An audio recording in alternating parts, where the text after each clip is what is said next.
written, you know, और जितने भी पेन्स हैं, वैसे तो जो है महफूज में जिस पेन ने लिखा है वो एक है, इसके अलावा और भी बहुत से पेन्स हैं, उस पर हम इस एपिसोड में बात करेंगे। सो जब मुझे पता लग जाता है कि उस पेन ने हर चीज़ लिख दी है और क्रिएशन से 50,000 साल पहले जो है वो लिख दी है, what is the benefit of this, what's the beauty of it? The beauty of it is कि हमारा अल्लाह सुब्हानहू व तआला पे तवक्कल बढ़ जाता है, हमारी अल्लाह सुब्हानहू व तआला से मोहब्बत बढ़ जाती है, हमारा बिलीफ अल्लाह सुब्हानहू व तआला पे बढ़ जाता है। कैसे? क्योंकि हमारा अल्लाह के उस डिवाइन विजडम के ऊपर, अल्लाह के उस एट्रीब्यूट के ऊपर, दैट इज़ अल हकीम, द मोस्ट वाइज, हमारा पुख्ता ईमान हो जाता है और हम ये समझते हैं और हम इस पे ईमान ले आते हैं कि जो कुछ भी मेरी ज़िंदगी में हो रहा है, जो चीज़ मिली, जो चीज़ ना मिली, जो मिली वो लिखी हुई थी, जो ना मिली वो मेरी किस्मत में नहीं थी, मैंने एफर्ट की, कोशिशें की, लेकिन फिर भी वो चीज़ ना मिली, इस पे मैं कंटेंट हूँ और मुझे अल्लाह सुब्हानहू व तआला पे ट्रस्ट है। So that's the beauty of it, So this belief in divine qadar, it relieves human beings from so many stresses, I can't even tell you. मतलब कितनी स्ट्रॉन्ग पर्सनैलिटी ये चीज़ बनाती है इंसान की, उसको स्टेबल करती है।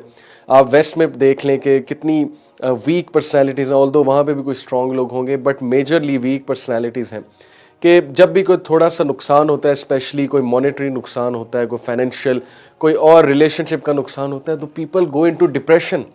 लोग they can't absorb this shock और उस शॉक की वो इंटरप्रिटेशन नहीं कर पाते, तो वो डिप्रेशन की तरफ चले जाते हैं बाकायदा। And some of them even go to this extreme side of committing suicide. So मुसलमान को जो बिलीफ रखता है तकदीर पे, अल्लाह सुब्हानहू व तआला की कदर पे, तो मुसलमान रिलीव होता है और जब भी उस पर कोई टेस्ट आता है तो डेफिनेटली वो सब्र पकड़ता है इस बात से कि जो मेरे रब ने, अल्लाह सुब्हानहू व तआला ने लिखा है, that is best for me. So why we get worried, क्यों हम इतना ज़्यादा परेशान हो जाते हैं? Because most of the time we are trying to play God, हम खुद गॉड बन जाते हैं, राइट? हम खुद जो है वो अल्लाह बन जाते हैं, नाउज़ बिल्लाह। और हम ये सोचने लगते हैं ऐसा क्यों हुआ, ऐसा नहीं होना चाहिए था, काश मैं ऐसे कर लेता तो ऐसे हो जाता, वैसे कर लेता तो वैसे हो जाता। ये तो अल्लाह सुब्हानहू व तआला के काम है ना, हमने तो अपनी एफर्ट दे दी, हमने तो जो अपना बेस्ट दे दिया, अब चीज़ नहीं मिली तो इस पे इतना ज़्यादा सोचने की क्या ज़रूरत है? So when we will try to become God, then obviously हमारी लाइफ में जो है स्ट्रेसेस वो बहुत ज़्यादा बढ़ेंगे। Okay, so let's first establish the basis, that there is a creator and there is a meaning. इससे पहले कि हम अपनी चीज़ों के बारे में सोचने लगें, हम चीज़ों के बारे में एनालिसिस करने लगें, the first thing we should be doing is कि we should reaffirm our faith कि क्या हमारा क्रिएटर पे बिलीफ भी है और क्या हमारा जो है वो क्या इन चीज़ों के पीछे एक मीनिंग है, क्रिएटर ने एक मीनिंग रखा हुआ है, जो भी चीज़ें हमारी लाइफ में हो रही, क्या इस पे हमारा बिलीफ है? अगर तो है, then we will be at ease.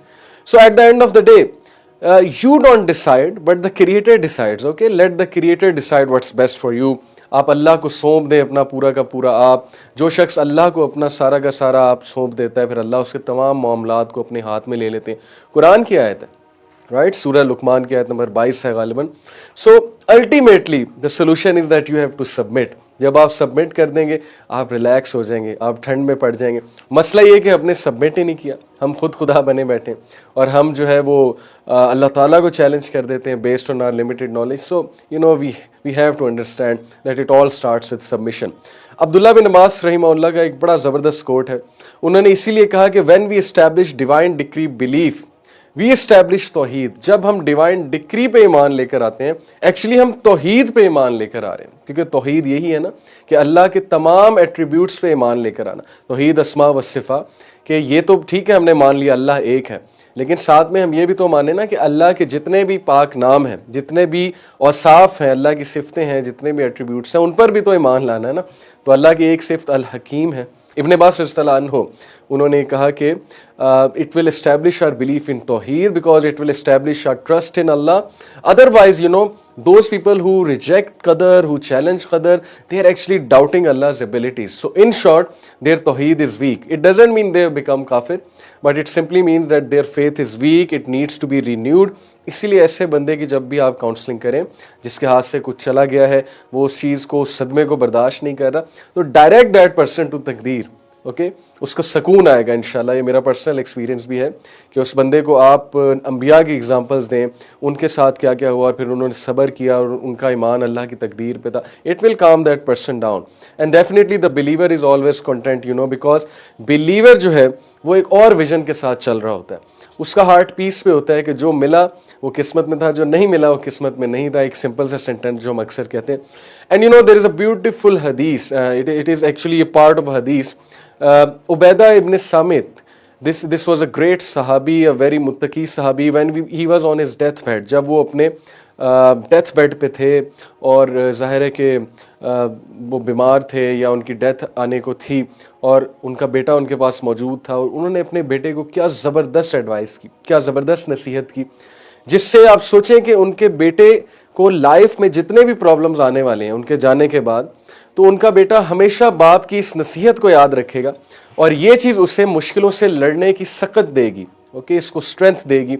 और क्या ग्रूमिंग होगी ऐसे बच्चे की, और क्या ही वो नडर किस्म का बच्चा बनेगा। उन्होंने क्या ज़बरदस्त बात की, उन्होंने अपने बेटे को कहा कि ओ माई डियर सन या बुनैया, ऐ मेरे प्यारे बेटे, you will not taste the sweetness of the reality of faith until you come to this conclusion that everything that has struck you was not to miss you and everything and that which missed you was not meant to come to you. So it's beautiful. अगर हम इसको उर्दू में translate करें तो उन्होंने कहा कि ऐ मेरे बेटे, तू तब तक ईमान का मज़ा नहीं चखेगा, ईमान की स्वीटनेस का मज़ा नहीं चखेगा, जब तक तू इस कंक्लूजन, इस नतीजे पे ना पहुंच जाए कि वो चीज़ जो तुझे स्ट्राइक की है, जिसने तुझे हिट किया है, जो तेरी तरफ कोई तकलीफ आ गई है, it was not to miss you, उसने तेरी ही तरफ आना था और किसी के थ्रू वो नहीं आई है, उसने आना तेरी तरफ था, बंदिश की वजह से नहीं आई है, बल्कि उसने तेरी ही तरफ आना था। और वो चीज़ जो तेरी तरफ नहीं आई, ओके, और जो तुझे नहीं मिली, यानी कि कुछ तू अचीव करना चाहता है और वो चीज़ तुझे नहीं मिली, तो it was never meant to be for you, वो चीज़ तुझे मिलनी ही नहीं थी। कितनी खूबसूरत बात है, ओके।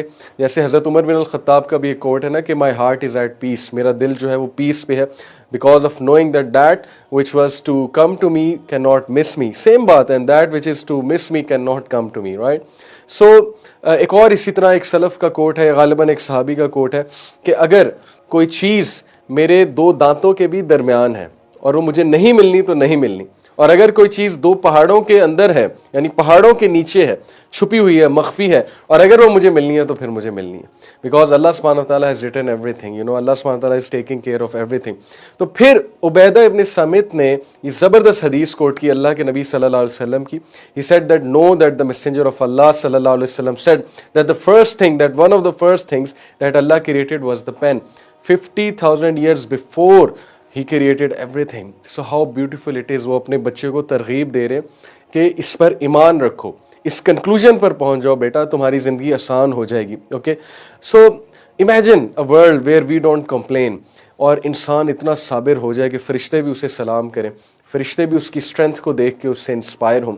और कुछ लोग ऐसे मौजूद हैं आपके इर्द गिर्द, आप देखेंगे कि उनके साथ बड़े से बड़ा हादसा हो जाता है लेकिन उनके मुंह से शिकायत का एक जुमला भी नहीं निकलता, यानी अल्लाह से शिकायत तो सवाल ही पैदा नहीं होता कि कभी उन्होंने ज़िंदगी में कहा हो कि अल्लाह